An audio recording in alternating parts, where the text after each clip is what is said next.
Jason here with the Magma Chamber, and today we are starting part 2 of our Rush retrospective. So in the previous video, we made it all the way up to 1980s Permanent Waves. Their career just skyrocketed. You know, it just continued to increase, and they became more popular, and they became better as musicians and songwriters. Their albums got better and better, and at this point, they've already released some Stone Cold classics. So what next but to probably release their biggest album of all time, and we're talking about Moving Pictures right here. I actually have the vinyl copy there, an old vinyl copy. Incredible album. I mean, this is the album that they're known for. This is a lot of times the first Rush album that people will pick up. It wasn't my first Rush album, it was my second. I'll tell you what my first one, was later on.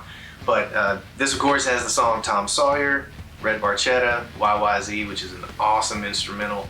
Limelight, which was one of their biggest hits of all time. In fact, the whole first half of this record is just hit after hit after hit. Second half of it, you start with the epic on the album. That would be The Camera Eye. You get Witch Hunt, which is a pretty dark song. These last couple of songs on this album are a little bit heavier, a little bit darker. The last song, Vital Signs, this would kind of start Rush's foray into kind of injecting a little bit of reggae style into their music. I know that they had talked about that they were listening to the Police a lot. If you've heard the Police, they kind of have that sort of reggae style in some areas, and they were really influenced by the Police. So they kind of started incorporating a little bit of that into their own sound as well. Vital Signs is a good example, and actually part of The Spirit of Radio from the previous album had a little reggae section in there. So it started to poke its head in just a little bit. So an incredible album. It was huge for Rush. I mean, if you didn't know who Rush was then that was the album that brought people in. So so we've had another 4 albums pass since their last live album, and so it was time for another, and that brought us to Exit Stage Left. And this is probably, I want to say it's my favorite Rush live album, just because the 4 albums that it encompasses are some of their best, I think. So of course you get Spirit of Radio, Red Barchetta, YYZ, the big hits from Moving Pictures, Passage to Bangkok, Closer to the Heart, Beneath, Between, Behind, Jacob's Ladder, The Trees, Xanadu, Free Will, Tom Sawyer, and La Via Strangiato. So some of their strongest material is on this one live album. The band sounds great. I like the artwork because it's kind of a combination of a lot of their previous albums all put together. Like all the characters from their previous albums are all waiting to go out on stage for the show. So very cool stuff there. Exit Stage Left is incredible. So how do you follow up an album like Moving Pictures? Well, you just kind of go more into that direction. And in 1982, they released the album Signals, right here. It's the one with the dog and the fire hydrant on the cover. This was kind of a themed album. The first song, Subdivisions, is kind of about feeling like an outcast, things like that. The Analog Kid is a great song. New World Man was a pretty big hit for them. And then you have the song Losing It. And this is a really sad song. This is kind of about maybe an artist or somebody who's really good at something that, maybe for example, there's an athlete that's awesome, but they get to a certain age or they have a certain injury and they're not able to perform like they used to, or maybe a writer who has writer's block, something like that, and they're just not able to perform at the level that they used to. So it's a pretty sad song, really, but it's a good song. And then the very last song, Countdown, the band was able to see, was able to witness a space shuttle launch, and so they did a song about it called Countdown, and it's great way to end the album. And this was another big hit for them. I mean, I don't know if it was as big a hit as Moving Pictures turned out to be, but it was a worthy follow-up, and incredible album, and some iconic artwork there from Hugh Sign. Coincidentally, this would be the last album that they would work with Terry Brown as a producer on. From here on out, they would work with some different people, but they had a great run and probably their best material with Terry Brown. But this was the last album to feature him. So one thing about Signals as well is the keyboards that started to show up in the last album were a little bit more prominent. With Signals, you started getting into more of the keyboard sound. And then the very next album, 1984's Grace Under Pressure, featured even more keyboards. This album kind of tends to get overlooked a little bit, I think. It's not anybody's favorite Rush album, I don't think, or maybe it is, you know.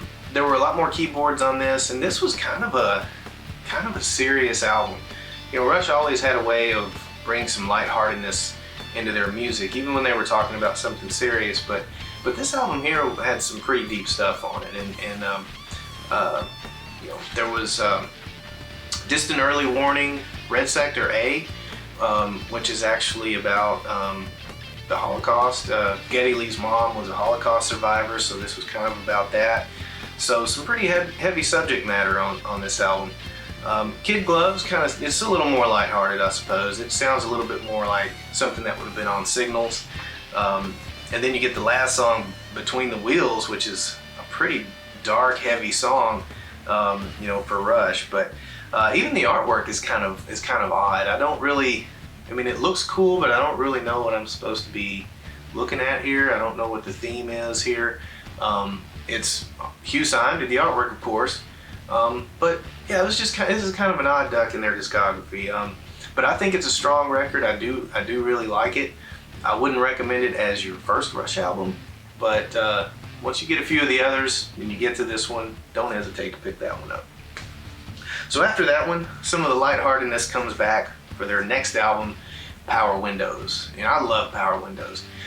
The keyboards are a little bit more prominent. The guitars are being pushed to the back a little bit more, which Alex turns out is not really that happy about until, you know, a few albums later when things change again. But Geddy is really going in on the keyboards on these albums, and Power Windows is basically about that, about power and people with power. And the first song, Big Money, about how money basically rules everything. Cream, get the money. Manhattan Project was about just that, the people that were behind the Manhattan Project. Territories, Emotion Detector, and then the very last song, Mystic Rhythms, kind of reminds me of a less heavy version of Between the Wheels from the last album.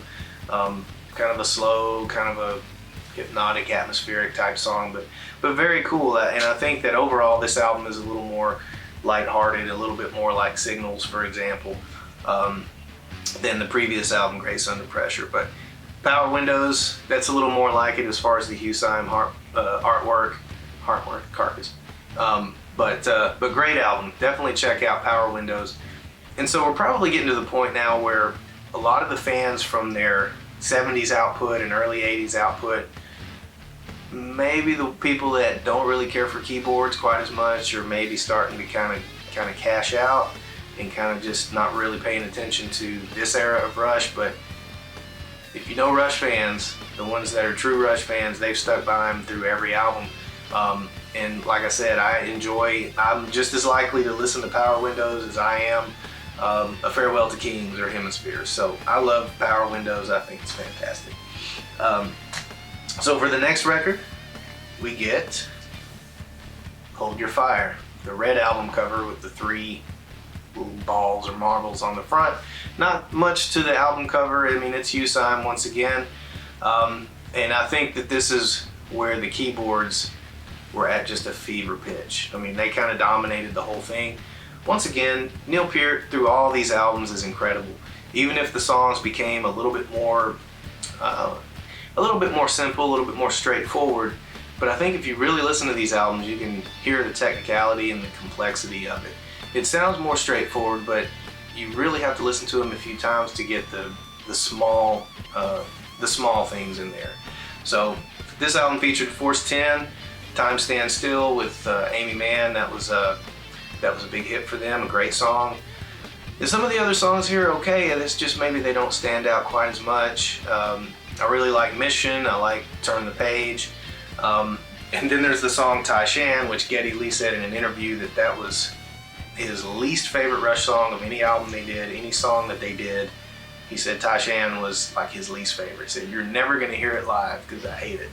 But I think it's actually a pretty decent song. So even if and it's probably hard to see it, and it's probably blurry up there or yeah. But yeah, Oh Alex is full blown Flock of Seagulls on this album. So this came out in 1987, man. I mean, this was, and it sounds like it came out in 1987, but I still think it's a great record. This is their first or their second album to feature Peter Collins as a producer. Peter Collins is I like his production sound. Everything sounds really clean, maybe a little too clean. But he also worked with Queensryche on Empire and some other albums as well, I believe. But not a bad album. Not my favorite Rush album. I do revisit it sometimes, but I think it deserves more of a chance and maybe not as much hate as it gets quite a bit. So that's 4 more albums. Guess what? Another live album. So we get A Show of Hands, and so this does focus heavily on the last 4 albums. We do get the Big Money, Subdivisions, Marathon, Turn the Page, Manhattan Project, Mission, Distant Early Warning, Mystic Rhythm. So far, all the songs are from the last 4 albums.